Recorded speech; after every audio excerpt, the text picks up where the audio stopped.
Periodic table में बच्चा पिछले लेक्चरों में हम लोगों ने देखा कि हम कैसे किसी भी एलिमेंट का इलेक्ट्रॉनिक कॉन्फ़िगरेशन कर सकते हैं। बेटा इलेक्ट्रॉनिक कॉन्फ़िगरेशन जैसे बेहतरीन से कॉन्सेप्ट को होल्ड करने के बाद अब सिलसिला शुरू होगा कि हम कैसे जानें कि किसी एलिमेंट का पीरियोडिक टेबल में क्या पोजीशन है। मींस कि किसी एलिमेंट का एटॉमिक नंबर से हम कैसे अप्रोच करेंगे उसका पीरियोडिक टेबल में कौन सी जगह होगी। कौन सी जगह होगी का मतलब है कि किस पीरियड में होगा या किस ग्रुप में होगा। तो बेटा सबसे पहले आप जानते रहिएगा कि सबसे पहली बात कि maximum open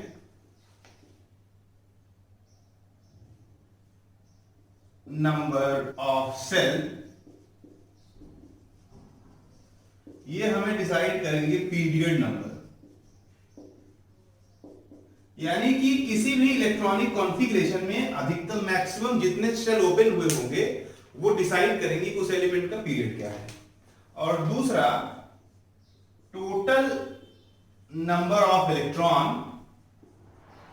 total number of electron in outermost shell, total number of electron in outermost shell ये डिसाइड करेगा ग्रुप नंबर। और जैसे ही हम किसी एलिमेंट का पीरियड नंबर और ग्रुप नंबर पा जाएंगे सारी समस्या हो जाएगी बेटा खत्म। कैसे, आइए क्वेश्चन उठा लेते हैं। पहला क्वेश्चन मैं सिल्वर उठाता हूं, इसके पीछे एक रीजन है, वो रीजन मैं लास्ट में बताऊंगा आपको। अगर मैं सिल्वर का एटॉमिक नंबर पूछूं आपसे तो आप बता देंगे 47। सपोज कि वो आपसे जानना चाहता है कि सिल्वर का पीरियोडिक टेबल में क्या पोजीशन है, तो हम इसका इलेक्ट्रॉनिक कॉन्फ़िगरेशन करेंगे 1s2 2s2 2p6 3s2 3p6 3d में नहीं जाएगा, 4s2 3d10 4p6 4d में नहीं जाएगा, 4f में नहीं जाएगा, 5s2 4d9। बेटा जब हमने आपको इलेक्ट्रॉनिक कॉन्फ़िगरेशन पढ़ाया था तो एक बड़ी छोटी सी मिस्टेक हो गई थी यार, 5 की बजाय 7 लिखा गया था फ्लो में, तो ये बात जानते रहिएगा। पहला क्वेश्चन उठाने का रीजन यही है कि पीछे जो मैंने आपको 118 एलिमेंट का इलेक्ट्रॉनिक कॉन्फ़िगरेशन पिछली वीडियो में बताया है उसमें गलती से यहाँ 5 की जगह 7 लिखा गया है, बाकी और कोई मिस्टेक नहीं है। अब जरा देखिएगा कि इसमें हम इसका इलेक्ट्रॉनिक कॉन्फ़िगरेशन जानते हैं। एक्चुअली एक इलेक्ट्रॉन हम यहां से यहां ट्रांसफर कर देते हैं and this one becomes 4d10 और 5s1। अब बताओ कि मैक्सिमम कितने शेल खुले हुए हैं। मैक्सिमम कितने शेल खुले हुए हैं? 5 शेल।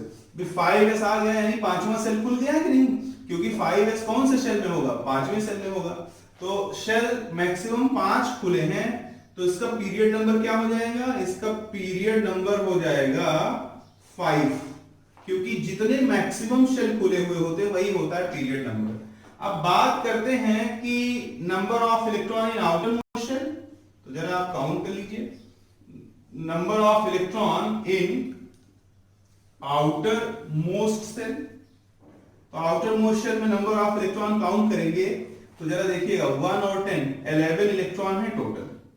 अब बेटा एक चीज तो ध्यान से जानते रहना कि ns और n-1d की एनर्जी आपस में सेम होती है, इसलिए ये दोनों इलेक्ट्रॉन आउटर मोस्ट शेल के इलेक्ट्रॉन कहलाते हैं। क्योंकि आउटर मोस्ट शेल तो पांचवा सेल ही है, बट फिर भी मैं 4d के इलेक्ट्रॉनों को काउंट कर रहा हूं क्योंकि ns और n-1d के इलेक्ट्रॉनों के बीच एनर्जी डिफरेंस मिनिमम होता है, इसलिए the all electrons associated with ns as well as n-1d they are treated like a outermost electron। ध्यान देना कि अब यहां ये बात बहुत गंभीर है, फिर से बोल देता हूं।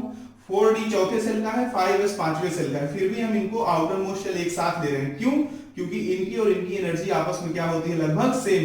एनर्जी सेम होने से सारे इलेक्ट्रॉन का बिहेवियर लगभग एक जैसा होता है और हम इनको कैसे ट्रीट करते हैं? Like outermost shell. यानी टोटल इलेक्ट्रॉन कितने हैं? 11। तो इसका ग्रुप नंबर क्या हो जाएगा बच्चे? ग्रुप नंबर कितना हो जाएगा? 11। यानी कि अगर सिल्वर की बात करता है तो आप इस लेक्चर को पढ़ते समय साथ साथ में पीरियोडिक टेबल अपने साथ खोल के भी रखिए तो आपके लिए आसानी होगी। जरा देखिए सिल्वर जब आप चेक करोगे तो ऐसे पीरियड नंबर जाना हॉरिजॉन्टल लाइंस में, तो आपको दिखेगा कि पीरियड नंबर 5 में लाई करता है और ग्रुप नंबर 11 में लाई करता है। ऐसे पीरियड नंबर 5 और ग्रुप नंबर 11 में लाई करेगा। आप खोल करके देख लीजिएगा। इस पूरे लेक्चर के दौरान आप कोशिश ये करिएगा कि साथ साथ में आपके पास क्या हो, साथ साथ में आपके पास पीरियोडिक टेबल भी आपके डेस्क पे खुला हुआ हो, उसके साथ आप इसको ध्यान से देखें तो आपको सारी चीजें समझ में आती जाएंगी। सपोज करिए कोई दूसरा उठा लेता हूं मैं, कोई कहे कि कोबाल्ट का जगह बताओ पीरियोडिक टेबल में कहां लाई करता है, तो कोबाल्ट का एटॉमिक नंबर होता है 27। सबसे पहले किसी भी एलिमेंट का अगर पीरियोडिक टेबल में पोजीशन जानना है तो हम इलेक्ट्रॉनिक कॉन्फ़िगरेशन करेंगे। 1s2 2s2 2p6 3s2 3p6 3d में नहीं जाएगा, 4s2 20 हो गया, 7 इसमें डाल देंगे 27 इलेक्ट्रॉन हो गया। बेटा मैक्सिमम कितने शेल खुले हैं, तो मैक्सिमम 4 शेल खुले हुए हैं। बार बार लिखूंगा नहीं, थोड़ा शॉर्ट करूंगा। मैक्सिमम कितने शेल खुले हुए हैं, 4। तो पीरियड नंबर क्या हो जाएगा सरकार, पीरियड नंबर हो जाएगा 4।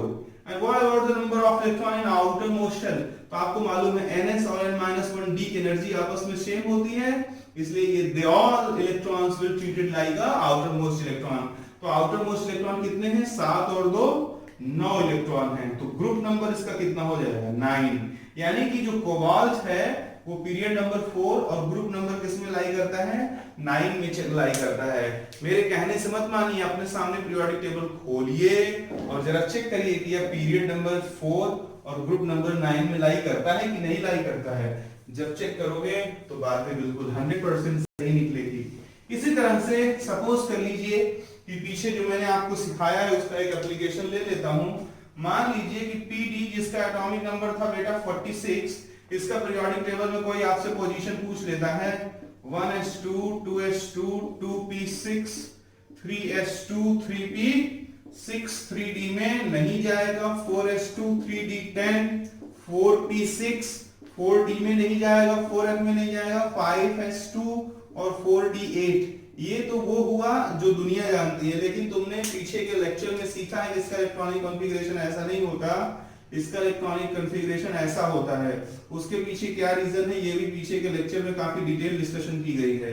अब यहाँ आप आके देख लीजिए कि अधिकतम आपको कंफ्यूजन आएगा कि 4 ही शेल खुला हुआ है, लेकिन बेटा अधिकतम कितने शेल खुले थे इस कॉन्फ़िगरेशन में जरा देख लीजिए।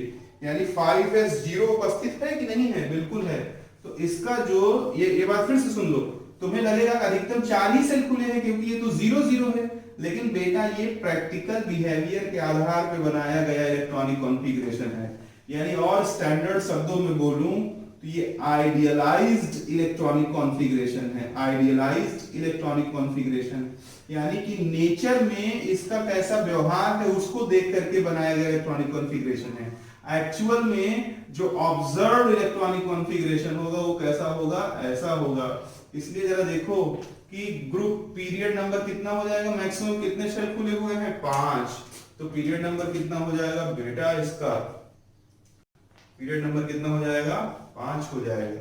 और ग्रुप नंबर कोई आपसे पूछे तो ग्रुप नंबर में मुस्कुरा दीजिए 8 and 2 10। या total number of electrons in outermost shell, देखो 5s भी आउटर मोस्ट है, 4d भी आउटर मोस्ट है। फिर चीख के 10 बार बताया, फिर बता रहा हूं क्योंकि इसमें इलेक्ट्रॉनों की ns और n-1d इनकी एनर्जीज आपस में क्या होती हैं, बराबर होती हैं। तो टोटल नंबर ऑफ इलेक्ट्रॉन कितने हो गए, 10। तो ग्रुप नंबर कितना हो जाएगा, 10। यानी कि जो तुम्हारा पीडी है वो पीरियड नंबर बेटा 5 और ग्रुप नंबर किसमें लाई करता है, ग्रुप नंबर 11 लिख दिया मैंने गलती से, सॉरी। पीरियड नंबर 5 और ग्रुप नंबर 10 में लाई करता है।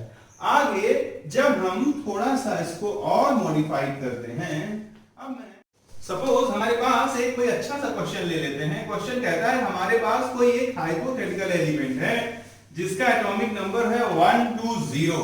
हमसे इससे 3 क्वेश्चन इसके रिगार्डिंग पूछता है। क्वेश्चन नंबर 1 कहता है इसका पीरियोडिक टेबल में पोजीशन बताइए। सबसे पहला क्वेश्चन क्या है, इसका पीरियोडिक टेबल में क्या बताइए, पोजीशन। दूसरा क्वेश्चन कहता है इसका स्टैंडर्ड या स्टेबल ऑक्सीडेशन स्टेट बताइए। तीसरा क्वेश्चन कहता है कि इसके ऑक्साइड का क्या फॉर्मूला होगा। क्या कहता है, इसके ऑक्साइड का क्या फॉर्मूला होगा, तो आइए जरा देख लेते हैं।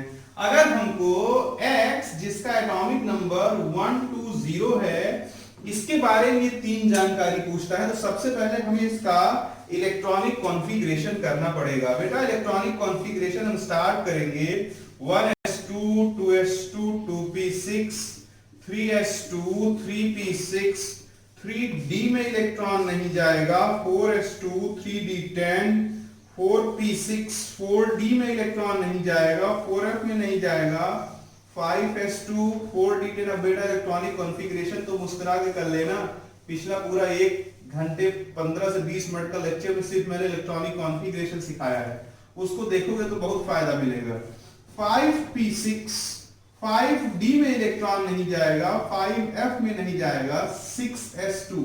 अब मैं तो जानता हूं कि 6s होते ही 56 इलेक्ट्रॉन्स खत्म हो जाते हैं, फिर 6s के बाद 14 इलेक्ट्रॉन चला जाएगा 4f में, 10 चला जाएगा यहाँ 56 और 14 हो जाएगा 70 और 10 से कितना हो जाएगा 80, यानी कि now 80 electrons are finished now. उसके बाद जरा देखिए 6p6 आगे 6d में नहीं जाएगा, 6f में नहीं जाएगा, 7s2 ये 6 और ये 2 मिला के 88 इलेक्ट्रॉन हो गए। 7s के बाद सीधे इलेक्ट्रॉन कहां जाएगा 4f में, क्योंकि किसी भी f में इलेक्ट्रॉन तब जाता है जब अगले 2s भरे हों। ये 14 ऐड करते ही कितना हो जाएगा 102। उसके बाद रिमेनिंग 10 इलेक्ट्रॉन कहां चले जाएंगे d में, इसमें 10 ऐड कर दोगे क्या हो जाएगा 112, यानी अभी तक 112 इलेक्ट्रॉन खत्म हो चुके हैं। अब 8 इलेक्ट्रॉन और बचा हुआ है। 7p6 7d में नहीं जाएगा, 7f में नहीं जाएगा, 8s2 होते ही 120 इलेक्ट्रॉन खत्म हो जाते हैं। सरकार अब बातों को ध्यान से देखना, पीरियड वो होता है कि मैक्सिमम कितने शेल खुले हुए हैं, तो इसमें मैक्सिमम 8 सेल खुले हुए हैं, जिसका पीरियड नंबर कितना हो जाएगा 8। घबरा मत जाना, क्योंकि मॉडर्न पीरियोडिक टेबल में कुल 7 पीरियड हैं, लेकिन ये एलिमेंट हाइपोथेटिकल है।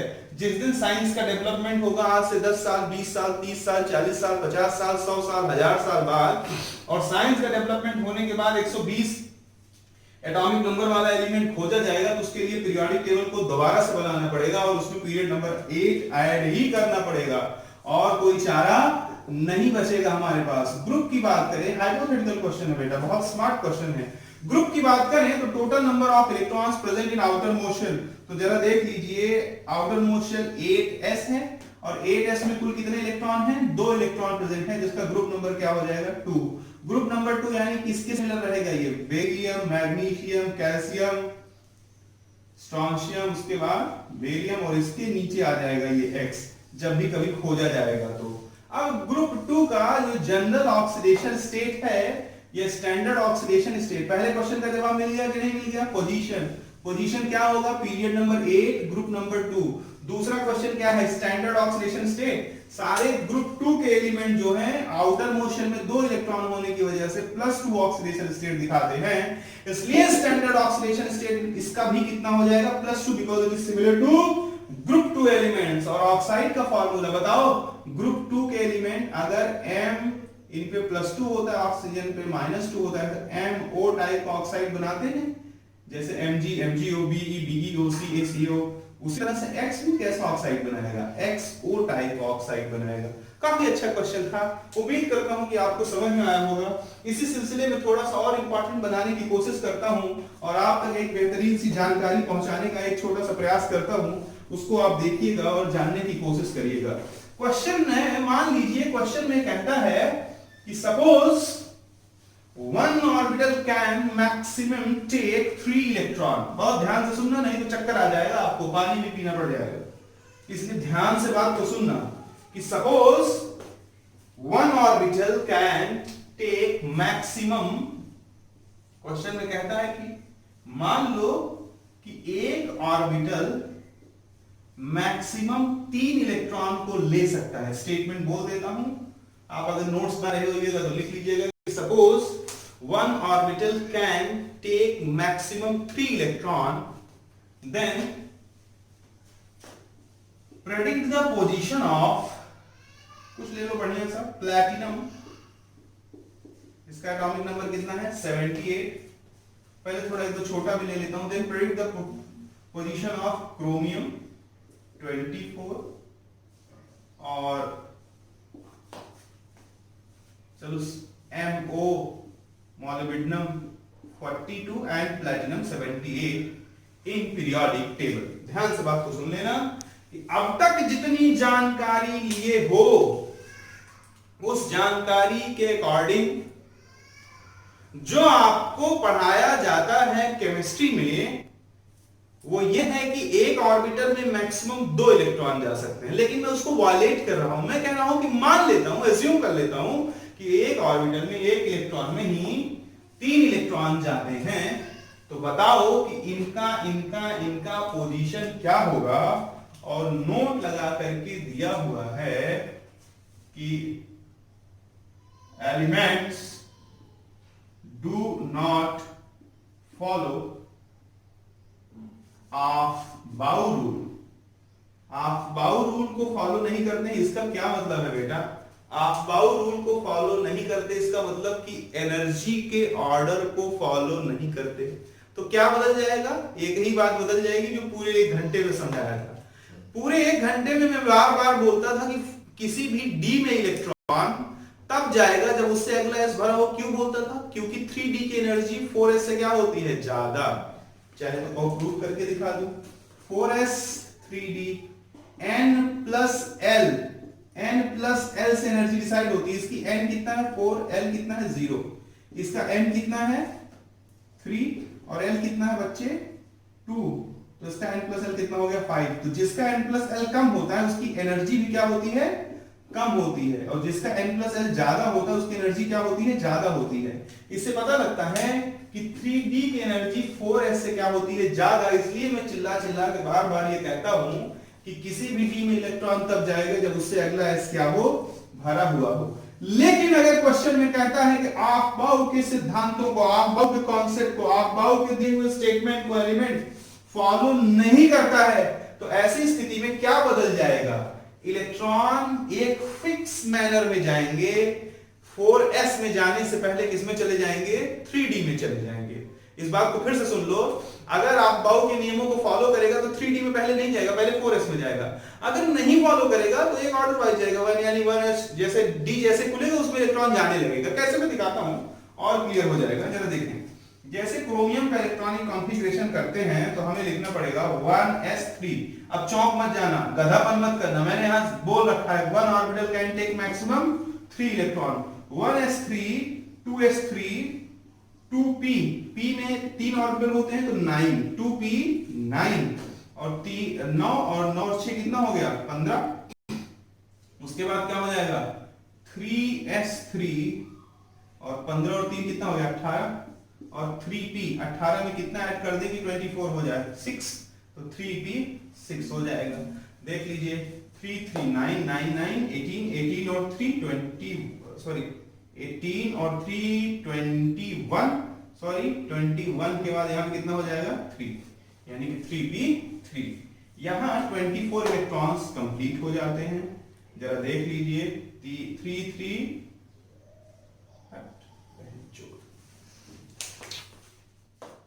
से स्टार्ट करेंगे तो एटॉमिक नंबर 24 है। बताइए भैया 1s3। अब चौक मत जाना बेवकूफो जैसा। 1s3 क्यों लिखा हूं? क्योंकि मैंने पहले बोल रखा है कि एक ऑर्बिटल में मैक्सिमम कितने इलेक्ट्रॉन जा सकते हैं? 3। तो 1s3 के बाद कॉमा 2s3 2p9 क्योंकि p में कितने ऑर्बिटल होते हैं? 3। तो 3 में टोटल 9 इलेक्ट्रॉन जाएंगे। पहले p में कितना जाता था? 6। अब कितना जाएगा? 9। क्यों? क्योंकि एक ऑर्बिटल में कितने इलेक्ट्रॉन हैं? 3।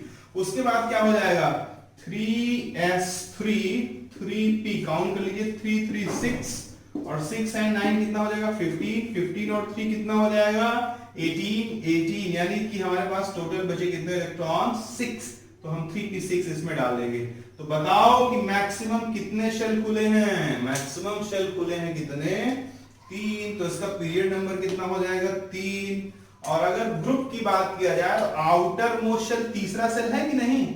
आउटर मोस्ट शेल तीसरा सेल है तो उसमें कुल कितने इलेक्ट्रॉन हैं? 6 और कितने? 3 9 इलेक्ट्रॉन हैं। तो ग्रुप नंबर कितना हो जाएगा इसका? 9। क्रोमियम का पीरियड नंबर 3 और ग्रुप नंबर 9 होगा, जो कि होता नहीं है। क्यों नहीं होता? क्योंकि ऑर्बिटल में कितने इलेक्ट्रॉन जाते हैं? 2। मैं कितना एज्यूम कर रहा हूं? 3। जान लीजिए ये एक नंबर का न्यूमेरिकल है, बेहतरीन सा, जब पूछेगा तो आपको इधर उधर ही कर देगा चक्कर काट के, इसलिए इसको खूब ध्यान से देखिए आप। अगला क्वेश्चन, बजाय क्रोमियम के मेटल,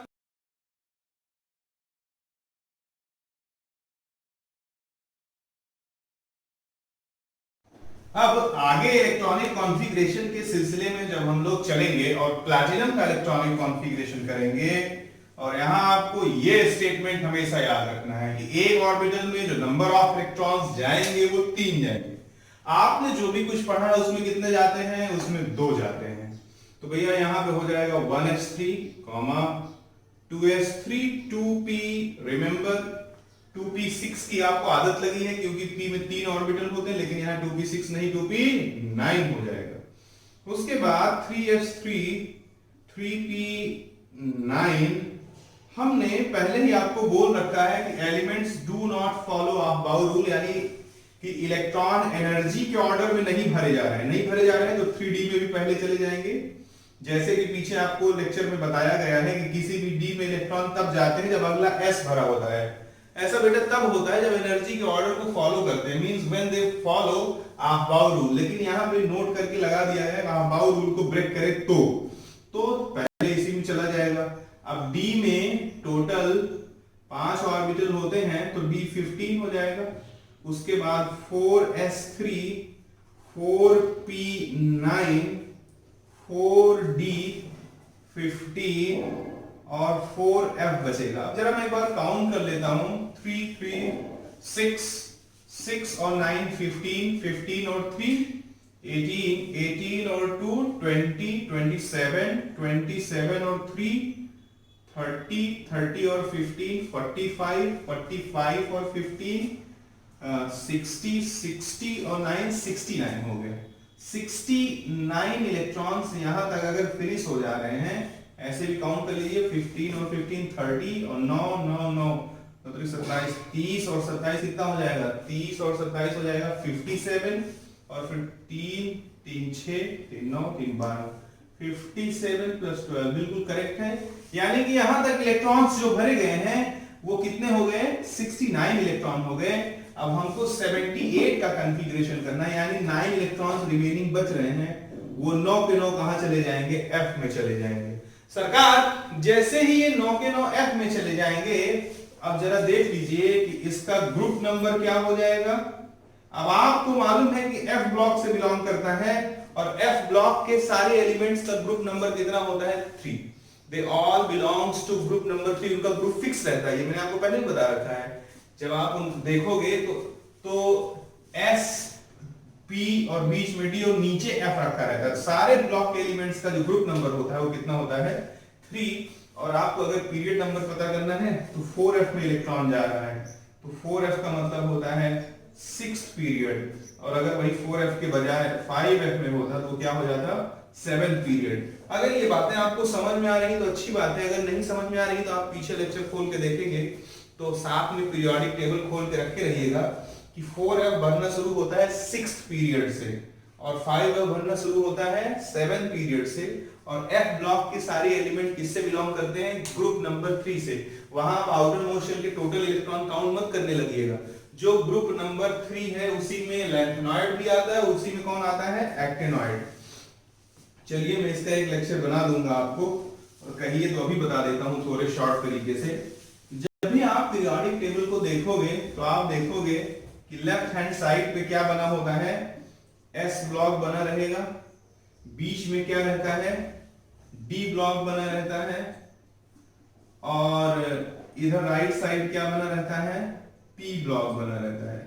सरकार नीचे देखेंगे तो 2 लैंथेनॉइड और एक्टिनॉइड के 2 ग्रुप्स होते हैं, उसके पीछे रीजन है नीचे रखने के।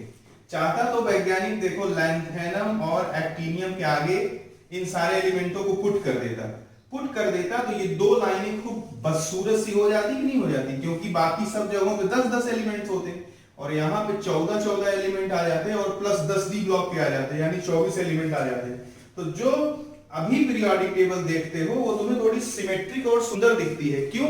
क्योंकि एफ ब्लॉक को उठा करके नीचे रख दिया गया है। कोई होता बेवकूफ और एफ ब्लॉक को 6th पीरियड और 7th पीरियड में ही रख देता, तो पूरे पीरियोडिक टेबल में 6 7 ऐसे अनसन बड़ा हुआ दिखता कि नहीं दिखता? बिल्कुल दिखता। इसीलिए to maintain the symmetricity of the periodic table and to maintain the parity of the periodic table, इसको क्या किया गया? नीचे रख दिया गया। तो जानते रहना कि लैंथेनम और एक्टिनियम के बाद लैंथेनाइड आते हैं, एक्टिनियम के बाद एक्टिनॉइड आते हैं। ये ग्रुप नंबर 3 से बिलोंग करते हैं। फिर 100 बार बोल दे रहा हूं, इसको ध्यान से सुन लो।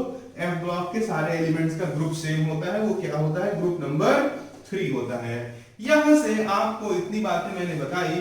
अब आप कोशिश करिएगा जितने न्यूमेरिकल हो उतने करिए, किसी भी एलिमेंट को उठाइए, उसका पीरियोडिक टेबल में पोजीशन निकालिए।